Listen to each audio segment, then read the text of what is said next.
Episode 25, Missing in St. John. Hello everyone, and welcome to a special bonus episode of Missing in the Carolinas. I recently traveled to the U.S. Virgin Islands and spent time in both St. Thomas and St. John. The area is beautiful and rich in culture, clear blue water, and natural wonders. It was hit hard by Hurricane Irma in September of 2017 and is still in the process of rebuilding. Before I left for my trip, I heard on the news that there was a British woman named Sarm Heslop, who is close to my age, who had gone missing from St. John. I listened to the initial details of her disappearance and got an immediate bad feeling. Then, while driving around St. Thomas, I saw a digital billboard with the details of her disappearance on it, so I started doing a little more research on the case. St. John is the smallest of the three main islands that make up the U.S. Virgin Islands. It's only about 3 miles away from St. Thomas and easily accessible by both passenger and car ferries. It also has the reputation of being the most pristine. Preserved national park land makes up 2/3 of the island. It's well known for its white sand and variety of beaches. There's Trunk Bay, one of the most popular beaches with visitors, Maho Bay, where you'll be sure to spot some sea turtles, Cinnamon Bay, the secluded Salt Pond Bay, and much more. There are more than 500 species of fish and 40 types of coral to be found in the clear blue waters. Visitors enjoy hiking trails of all expert levels and often include sightings of old plantation ruins. But don't let the tranquility of the island fool you. It has a past fraught with some dark history and natural disaster. Here is some backstory I found on the Fodor's Travel Guide website. In 1675, Jorgen Iversen claimed the unsettled island for Denmark. By 1733, there were more than 1,000 slaves working more than 100 plantations. In that year, the island was hit by a drought, hurricanes, and a plague of insects that destroyed the summer crops. With famine a real threat and the planters keeping them under tight rein, the slaves revolted on November 23, 1733. They captured the fort at Coral Bay, took control of the island, and held on to it for 6 months. During this period, about 20% of the island's total population was killed, the tragedy affecting both black and white residents in equal percentages. French troops from Martinique eventually helped end the rebellion. Slavery continued until 1848, when slaves in St. Croix marched on Frederiksted to demand their freedom from the Danish government. This time, it was granted. After emancipation, St. John fell into decline, its inhabitants eking out a living on small farms. Life continued in much the same way until the national park opened in 1956 and tourism became an industry.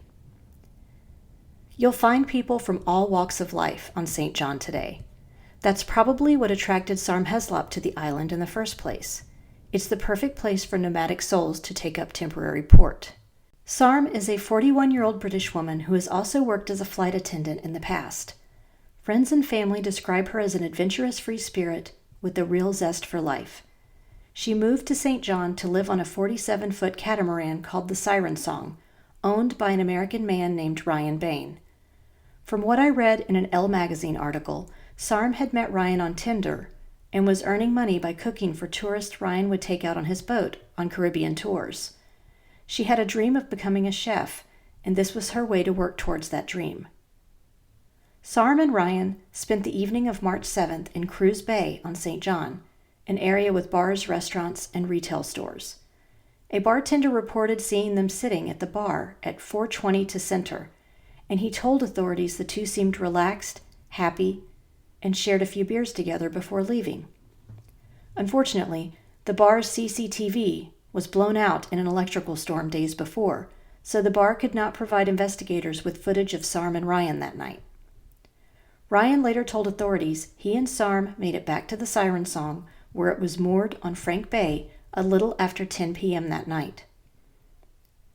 According to an article that ran in the Daily Mail on March 13th, Ryan told a friend that he had been awakened by the sound of the boat's anchor alarm, which indicates a vessel has moved too far from its mooring around 2 a.m. That's when he realized Sarm was no longer on the boat. The boat was only about 100 feet from the shoreline, and the surrounding water around it was about 11 feet deep, according to a British television interview I watched featuring two of Sarm's friends. Ryan called 911 to report that he couldn't find her, and they told him to go ahead and call the Coast Guard. For some reason, he waited until almost noon to call the Coast Guard. This was about 9 hours after he reported her missing. The Coast Guard conducted a search and rescue operation for Sarm, noting that her phone, passport, and all other belongings had been left behind on the yacht. Officers with the Coast Guard boarded the boat twice to look around. On their second visit to the Siren Song, they brought members of the U.S. Virgin Islands Police Department who wanted to do a more thorough search of the boat and go into the staterooms. Ryan refused the request. The Coast Guard gave him a citation for what they called obstructing law enforcement agents, along with other safety citations. In the British TV interview I watched with two of Sarm's friends, they mentioned they had been in contact with her during her time on the Siren Song. She hadn't given them any indications that things were amiss in her relationship with Ryan, so her disappearance off the boat came as a complete surprise to them. They also mentioned that Sarm has a vast network of friends all over the world, including in the Caribbean and Australia, so if she were in trouble for any reason, she wouldn't hesitate to reach out to people she knew. But when news of Sarm's disappearance reached the ex-wife of Ryan Bain, a woman named Corey Stevenson, she began speaking out to various media outlets about Ryan's history of abusive behavior towards women. He served 21 days in jail in 2011 after assaulting her during an argument. Stevenson told the Fox News, "If you were just to meet Ryan in the bar or anywhere, you would think he's awesome. Everyone thinks he's wonderful. It's what they're not seeing behind closed doors." Before we continue, let's take a minute for a word from our sponsor. I've always enjoyed writing fiction, but I didn't really get serious about it until I was in my 30s. After submitting to the WOW Flash Fiction Contest a few times, I was thrilled when I placed as a runner-up with my piece titled In the Depths. WOW still hosts a quarterly writing contest every 3 months, and I highly recommend entering it. The entry fees are minimal, and you can also purchase a critique to get feedback on your story once the contest concludes. The mission of this contest is to inspire creativity, great writing, and provide well-rewarded recognition to contestants. The contest is open globally, age is of no matter, and entries must be in English. And the best part is that the contest is open to all genres, from romance to science fiction to thriller suspense to literary fiction. Literary agent Emily Forney with Bookends Literary Agency will be serving as the judge for the finalists in this contest. You can learn more about the contest guidelines at wow-womenonwriting.com. Submit your entry by May 31st for the spring contest. And now, let's get back to the show. At this point in time, the Coast Guard has conducted a search of the bay near where the Siren Song was moored from both helicopter and by boat. They've also had boats conduct a search of the shoreline, adjacent islands, and all the waters around and out to sea from where the vessel was located, according to a report published in the Virgin Daily News. According to the BBC, the FBI, and the UK, authorities are assisting the Virgin Islands Police Department with the investigation by finding and interviewing witnesses. On April 1st, the New York Post reported that investigators cannot confirm with certainty whether or not Sarm was actually on the Siren Song before Ryan Bain reported her missing on March 8th. Ryan Bain has not been named a suspect or person of interest in the disappearance of Sarm Heslop. He did reportedly hire high-profile defense attorney David Caddy. The Virgin Islands-based lawyer is also known for representing Ghislaine Maxwell, Jeffrey Epstein's alleged recruiter, when she was under investigation there this past summer. As a side note, while chatting with an employee at the resort I was staying at on our trip, the Elysian Beach Resort on the east end of St. Thomas, she pointed out the island just across the bay that Jeffrey Epstein purchased in the late 1990s, called Little St. James. While the details of this case change daily, as of right now, the Virgin Islands Police Department has shared that Ryan Bain and the Siren Song remain in the U.S. Virgin Islands, and they do know the location of his whereabouts. Here is the official statement from Sarm's family that they released to the public on April 2nd. It is now over 3 weeks since Sarm went missing. 25 days in which we get more and more concerned as we wait for news. We know that the Virgin Islands Police Department is doing as much as possible, and we are happy that the Hampshire Police is also assisting their investigation. We want to say a heartfelt thank you to the local community for continuing their efforts to help search for Sarm. If we could travel then, we would. We just want to be on the island helping with the search, and we dream of being able to wrap our arms around our darling daughter. One of Sarm's best friends added, "We want to know what happened after Sarm left the restaurant in Cruz Bay. As a friends group, we are doing everything we can to help support her parents and each other.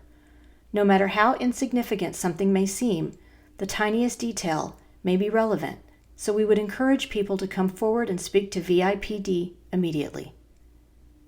Sarm is a Caucasian female, approximately 5 feet 8 inches tall, of athletic build, with long dark brown hair. She has a large, colorful tattoo on her shoulder depicting a seahorse, butterfly, and flower. If anyone has any information that may help in the search for Sarm, they should contact VIPD Major Crime Department, Criminal Investigation Bureau, at 774-2211, extension 5617, or 5554. This brings us to the conclusion of this bonus episode, Missing in St. John. If you enjoyed this episode, please do me a favor and give it a 5-star rating wherever you listen to your podcasts. Let us know what some of your favorite episodes are on our social media pages or wherever you leave reviews. It helps when deciding what type of content listeners find most interesting. We're now on Instagram, Facebook, and YouTube, so please like our pages and get started on a discussion of the missing people profiled on the show. I'm also pleased to announce that this podcast has received almost 20,000 downloads. When I checked while putting the finishing touches on this script, we were about 200 short. I'd love it if you'd recommend Missing in the Carolinas to anyone you know who enjoys true crime podcasts. If you want to visit my blog and read more about true crime cases from all over the country, including the ones featured here, visit missinginthecarolinas.com.